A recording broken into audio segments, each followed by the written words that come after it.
ಎಲ್ರಿಗೂ ನಮಸ್ಕಾರ. ನಾನು ಅನಿಲ್. ನನ್ನ ಯೂಟ್ಯೂಬ್ ಚಾನಲ್ಗೆ ಸ್ವಾಗತ.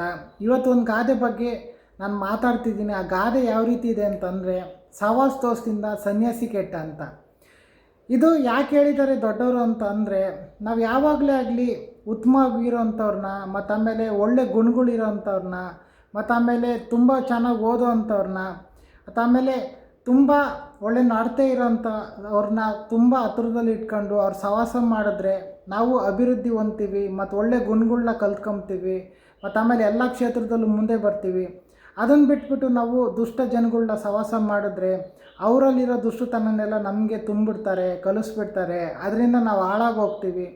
ಅದಕ್ಕೆ ದೊಡ್ಡವ್ರು ಏನು ಹೇಳಿದ್ದಾರೆ ಅಂದರೆ, ಸಹವಾಸ ದೋಷದಿಂದ ಸನ್ಯಾಸಿ ಕೆಟ್ಟ ಅಂತ. ಅದನ್ನು ನಾವು ಏನು ಮಾಡಬೇಕಂತಂದರೆ, ಮುಂಚೆನೇ ಯೋಚನೆ ಮಾಡಬೇಕು. ಯಾವ ಜನದ ಹತ್ರ ನಾವು ಮಾತಾಡಬೇಕು, ಯಾರು ಸಹವಾಸ ಮಾಡಬೇಕು, ಯಾರು ಸಹವಾಸ ಮಾಡಿದ್ರೆ ನಮ್ಗೆ ಒಳ್ಳೆಯದು, ಯಾರು ಸಹವಾಸ ಮಾಡಿದ್ರೆ ನಮ್ಗೆ ಅದರಿಂದ ಕೆಟ್ಟದಾಗುತ್ತೆ, ಮತ್ತು ಆಮೇಲೆ ಏನೆಲ್ಲ ಅನಾಹುತಗಳಾಗ್ತದೆ ಅಂತ ಹೇಳಿ ಅದನ್ನು ಬಿಟ್ಬಿಟ್ಟು ನಾವು ಮುಂಚೆನೇ ಯೋಚನೆ ಮಾಡಿದ್ರೆ ಒಳ್ಳೆಯದು. ಅದನ್ನು ಬಿಟ್ಬಿಟ್ಟು ಒಂದು ಸಾರಿ ಕೆಟ್ಟವ್ರ ಸಹವಾಸ ಮಾಡಿಬಿಟ್ರೆ ಅವರಲ್ಲಿರೋ ಕೆಟ್ಟ ಗುಣಗಳನ್ನ, ಮತ್ತು ಆಮೇಲೆ ಅವರಲ್ಲಿರೋ ಕೆಟ್ಟಗಳನ್ನೆಲ್ಲ ನಮಗೆ ತುಂಬಿಬಿಟ್ಟು ನಮ್ಮನ್ನು ಹಾಳು ಮಾಡಿಬಿಡ್ತಾರೆ. ಅದಕ್ಕೆ ದೊಡ್ಡವ್ರು ಏನು ಮಾಡಿದ್ದಾರೆ ಅಂತಂದರೆ, ಗಾದೆನ ಹೇಳಿದ್ದಾರೆ, ಸಹವಾಸದಿಂದ ಸನ್ಯಾಸಿ ಕೆಟ್ಟ ಅಂತಂದರೆ, ಅಂದರೆ ಸಹವಾಸ ದೋಷದಿಂದ ಸನ್ಯಾಸಿ ಕೆಟ್ಟ ಅಂತಂದರೆ, ಇವಾಗ ಅವರು ಸನ್ಯಾಸಿಗಳನ್ನ ಸಹವಾಸ ಮಾಡಿ ಇವನು ಕೆಟ್ಟೋಗಿದ್ದಾನೆ ಅಂತ ಅರ್ಥ. ಅಂದರೆ ಇವಾಗ ನಾವು ಯಾವ ರೀತಿ ಅಂತಂದರೆ, ಇದು ನಾವು ಒಳ್ಳೆ ಜನಗಳು ಸಹವಾಸ ಮಾಡಿದ್ರೆ ಒಳ್ಳೇದು ಕಲ್ತ್ಕೊಂತೀವಿ, ಈ ಕೆಟ್ಟ ಜನಗಳನ್ನ ಸಹವಾಸ ಮಾಡಿದ್ರೆ ಕೆಟ್ಟತನ ಕಲ್ತ್ಕೊಂತೀವಿ.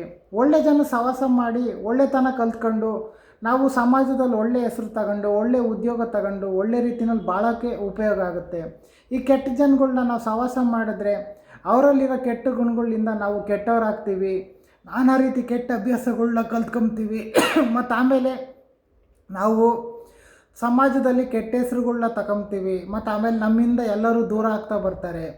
ಅದೇ ನಾವೇನಾದ್ರು ಒಳ್ಳೆ ನಡತೆಯಿಂದ ಒಳ್ಳೆ ಹೆಸ್ರುಗಳು ಮಾಡ್ಕೊಂಡು ಒಳ್ಳೆ ಉದ್ಯೋಗ ಮಾಡ್ಕೊಂಡಿದ್ರೆ ಜನಗಳೇ ನಮ್ಮ ಹತ್ರ ಬರ್ತಾರೆ, ಅವರೇ ನಮಗೆ ಸಹಾಯ ಮಾಡ್ತಾರೆ, ಮತ್ತು ಆಮೇಲೆ ಎಲ್ಲರೂ ಒಳ್ಳೆಯನ್ನಾಗಿದ್ದರೆ ಎಲ್ಲರೂ ಹತ್ರ ಕರೆದು ಮಾತಾಡಿಸ್ತಾರೆ. ಅದೇ ಕೆಟ್ಟವನಾಗಿದ್ದರೆ ಯಾರು ಹತ್ರ ಕರೆಯೋದಿಲ್ಲ, ಯಾರೂ ಮಾತಾಡ್ಸೋದೇ ಇಲ್ಲ.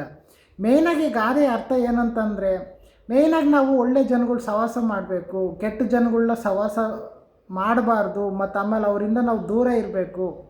ಮತ್ತು ಅದಾದಮೇಲೆ ಇದು ಗಾದೆ ಇವತ್ತಿಗಂತ ಅಲ್ಲ, ಎಲ್ಲ ಕಾಲದಲ್ಲೂ ಇದು ಅಳವಡಿಸುತ್ತೆ. ಮುಂಚೆನೂ ಅಳವಡಿಸುತ್ತೆ, ಇವಾಗಿನ ಕಾಲಕ್ಕೂ ಅಳವಡಿಸುತ್ತೆ, ಮುಂದಕ್ಕೂ ಅಳವಡಿಸುತ್ತೆ ಈ ಗಾದೆ.